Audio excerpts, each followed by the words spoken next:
আসসালামু আলাইকুম everyone, welcome to educare nursing academy. আবারও চলে এসেছি আপনাদের সামনে নতুন একটা ভিডিও নিয়ে। আবারও আমাদের আজকের সাবজেক্ট হচ্ছে মাইক্রোবায়োলজি, টপিক হচ্ছে immunology, antigen, antibody, characteristics of a good antigen. এখন গুড অ্যান্টিজেন বলতে কি বোঝায়?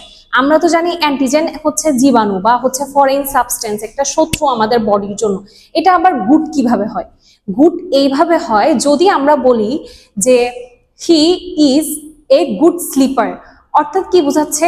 সে খুব ভালো ঘুমায়, অর্থাৎ বুঝাচ্ছে যে সে একটা কাজ খারাপ ভাবে করতেছে, বাট সে যে খারাপ ভাবে কাজটা করতেছে সে এটাতে খুবই এক্সপার্ট। ঠিক আছে, তাহলে characteristics of a good antigen বলতে বোঝাচ্ছে অ্যান্টিজেন জিনিসটা খারাপ কিন্তু সে যে তার কাজটা প্রপারলি করতেছে, তাইলে তার ক্যারেক্টারিস্টিক গুলো কি এমন ভাবে আমরা উল্লেখ করব যেন সে তার কাজের মধ্যে খুবই এক্সপার্ট। অ্যান্টিজেন আমাদের বডির ক্ষতি করতেছে ঠিক, বাট ক্ষতি এমন ভাবে করতেছে যেভাবে আসলে একটা শত্রু তার অপোনেন্টের ক্ষতি করে। এখন আসি ফরেইননেস। এখন অ্যান্টিজেন যেহেতু অবশ্যই সে বহিরাগত হবে, তাইলে আমরা এটা কি দিব? Must be foreign or non self.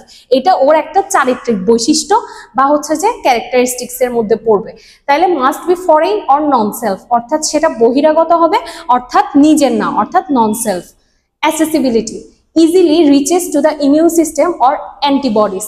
আমি এর আগের ভিডিওতে বলেছিলাম যে অ্যান্টিবডির মধ্যে যে কোনো একটা নির্দিষ্ট অ্যান্টিবডির জন্য একটা নির্দিষ্ট অ্যান্টিজেন কাজ করবে। তাহলে একটা অ্যান্টিবডি যখন আমাদের শরীরে প্রবেশ করবে, তাইলে সে যদি অনেক ভালো অ্যান্টিজেন হয়, অর্থাৎ সে মানে তাকে ধ্বংস করা সহজ না, মোটেই সহজ না, তার জন্য অনেক মেডিসিন, অনেক ভ্যাকসিন, অনেক কিছু প্রয়োজন তার সঙ্গে ফাইট করার জন্য, তাইলে সেটাকে আমরা বলবো ভালো অ্যান্টিজেন। অর্থাৎ তার আমাদের একটা নির্দিষ্ট অ্যান্টিবডির মধ্যে পৌঁছানোর পরে তাকে ধ্বংস করার অসীম ক্ষমতা আছে।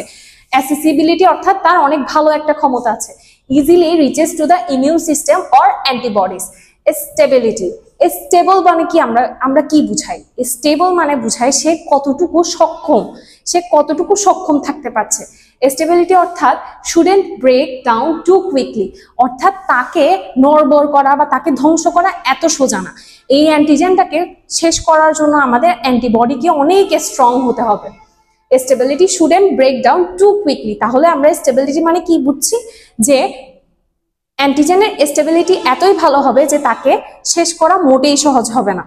Chemical complex. এখন আসি, কমপ্লেক্স মানে কি? আমরা নিশ্চয় পড়ে এসেছি কমপ্লেক্স, সিম্পল, কমপ্লেক্স, কম্পাউন্ড, ইংলিশের গ্রামারের মধ্যে। তো সিম্পল, কমপ্লেক্স, কম্পাউন্ডের মধ্যে সিম্পল মানে সহজ সোজা, কমপ্লেক্স মানে একটু জটিল। ঠিক আছে, তাহলে কেমিক্যাল কমপ্লেক্স মানে কি বুঝাচ্ছে? যে কোনো পদার্থ যদি আমাদের ভাঙতে অনেক বেশি কষ্ট লাগে, অনেক এফোর্ট দেওয়া লাগে, অনেক পরিশ্রম লাগে, তাহলে ওইটা কেমিক্যালি কমপ্লেক্স বলবো আমরা। কেন? কারণ ওইটাকে আমার ভাঙতে অনেক বেশি এফোর্ট দেওয়া লাগতেছে নিশ্চয়ই, তাইলে ওইটা অনেক কমপ্লেক্স।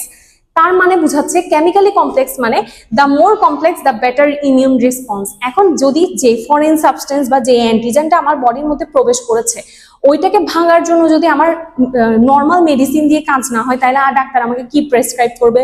নিশ্চয়ই অ্যান্টিবায়োটিক্স। অ্যান্টিবায়োটিক্স মানে কি? যেটা হচ্ছে নর্মাল রেগুলার ওষুধ থেকে একটু বেশি হাই পাওয়ারই হবে। এবার অ্যান্টিবায়োটিক্স খাওয়ার পরেও যদি আমার বডি ইমিউন রেসপন্সটা ওই অ্যান্টিজেনের সঙ্গে মোকাবেলা দেওয়ার মতো না হয়, তখন ডাক্তার আমাকে কি সাজেস্ট করবে? তখন ডাক্তার আমাকে সাজেস্ট করবে অ্যান্টিবায়োটিক বাই আইভি, অর্থাৎ ইন্ট্রাভেনাস, অর্থাৎ রক্তের মাধ্যমে আমাকে ওই ইনজেকশনটা দেওয়া হবে যেন আমি আরো স্মুথলি ওই অ্যান্টিজেনটার সঙ্গে ফাইট করতে পারি। তাহলে কেমিক্যালি কমপ্লেক্স, যখন একটা অ্যান্টিজেন অতিরিক্ত কমপ্লেক্স হবে, ওইটাকে ভাঙতে অনেক কষ্ট হবে, তত আমার ইমিউন রেসপন্সটা বেটার কাজ করবে। অর্থাৎ আমাকে বারবার জাগাবে যে উঠো, ও তোমার ওর সঙ্গে ফাইট করতেই হবে। তো ও বলতেছে আমি তো ফাইট করতেছি, ও তো হার মানতেছে না। তখন বলবে না, তোমার তাইলে আরো একটু পাওয়ারফুল হইতে হবে, তাইলে তুমি আরো সৈন্য ডাকো পিছন থেকে, ওদেরকে আমরা আরো টক্কর দিব। করতে করতে আমার ইমিউন রেসপন্সটা আরো বেটার হবে। তার জন্য এখানে বলা হয়েছে the more complex the better immune response. যদি আপনাদের এখানে বুঝতে কোনো অসুবিধা হয়ে থাকে তাহলে অবশ্যই মেসেজে আপনাদের কোয়েশ্চেনগুলো জানাবেন। 5 নম্বরে আসি হাই মলিকিউলার ওয়েট। এখন কেমিক্যালি কমপ্লেক্স, এটা যত জটিল হবে, আমি 1 লেয়ার দিলাম, 2 লেয়ার দিলাম, 3 লেয়ার দিলাম, এটা আমি যত মোড়াচ্ছি, যত কমপ্লেক্স করতেছি, নিশ্চয়ই এটা ততই ভারী হচ্ছে। ঠিক এইটাও সেরকম, হাই মলিকিউলার ওয়েট বলতে বোঝাচ্ছে এটার ওজনটা কতটুকু হবে। ইউজুয়ালি মোর দেন 10,000 ড্যালটন, অর্থাৎ এইটাকে আমরা একক হিসেবে কিভাবে প্রকাশ করতেছি, ড্যালটনে প্রকাশ করতেছি, এবং এটা 10,000 ড্যালটনের চেয়েও বেশি ভারী হয়ে থাকে। Protein nature, proteins are usually the best antigen. সাধারণত দেখবে যখন আমরা অসুস্থ হয়ে ডাক্তারের কাছে যাই, ডাক্তারের থেকে পরামর্শ নিই যে আমাদের কি খাওয়া উচিত, তখন আমাদেরকে ডাক্তার বলে যে আপনাদের রোগ প্রতিরোধ ক্ষমতা এবং বৃদ্ধির জন্য আপনারা কি খেয়ে থাকবেন, শাকসবজি খাওয়ার পাশাপাশি ভালো হাই প্রোটিনযুক্ত মাছ, মাংস, ডিম এগুলো খেয়ে থাকবেন। ইভেন দো অনেক রোগী আছে যেগুলো অনেক বেশি দুর্বল হয়ে পড়ে, তখন ওদেরকে মাছ মাংস যদি ওরা খেতে নাও পারে, ওদেরকে বেশি বেশি ডিম খাওয়ার জন্য বলে।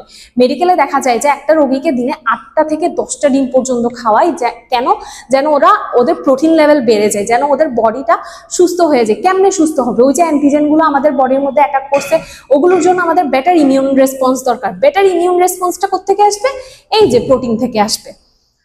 প্রেজেন্স অফ এপিটোপস, আমি এর আগের ভিডিওতে যখন ডিফারেন্স পড়াচ্ছিলাম তখন ওখানে একটা ওয়ার্ড ছিল এপিটোপস, আমি ওইটার মানে বলেছিলাম কি, অ্যান্টিজেনের কিছু অংশকে বা পার্টসকে আমরা এপিটোপস বলে থাকি। তাহলে প্রেজেন্স অফ এপিটোপস, যেহেতু অ্যান্টিজেনের ব্যাপারে বলা হচ্ছে, অ্যান্টিজেনের পার্টসও থাকবে, অ্যান্টিজেনের পার্টসগুলোকে আমরা কি বলবো, এপিটোপস বলবো। Ability to activate immune cells, এখন আমাদের বডির মধ্যে ইমিউন সেলস ছিল, ইমিউন সেলসগুলোর নাম কি বলছিলাম, একটা হচ্ছে বি সেল আর একটা হচ্ছে টি সেল, যেগুলো আমাদের ইমিউন রেসপন্সে অনেক বেশি হেল্প করে থাকে। তাইলে সেই অ্যাবিলিটিটা সেটা রাখে। আমি একটু আগে যে বললাম বাইরের থেকে অ্যান্টিজেন আসছে, অ্যান্টিজেন আসলে সবাইকে জাগাই তুলবে, ইমিউন রেসপন্স যেটা থাকবে সবাইকে জাগাই তুলবে যে দেখো ও আসছে, ও আসছে, এটা কার ঘরের মেহমান। ওই নির্দিষ্ট ঘরটাকেই কি করবে, ফার্স্টে জাগাই তুলবে। জাগানোর পরে যদি ও ফাইট করতে সক্ষম না হয়, তখন বাকিদেরকে ডাকবে যে উঠো, ও আসছে। তখন হেল্প করবে কে, এই যে বি অ্যান্ড টি সেলস। তো এটাই ছিল আমাদের একটা important and most unique question, characteristics of a good antigen, যেটাতে 8টা পার্ট খুবই সুন্দরভাবে গুছিয়ে লিখেছি। আপনাদের আশা করি সহায়তা হবে। যদি কিছু না বুঝে থাকেন অবশ্যই কমেন্টের মাধ্যমে আমাদেরকে কোয়েশ্চেন করবেন। আসসালামু আলাইকুম।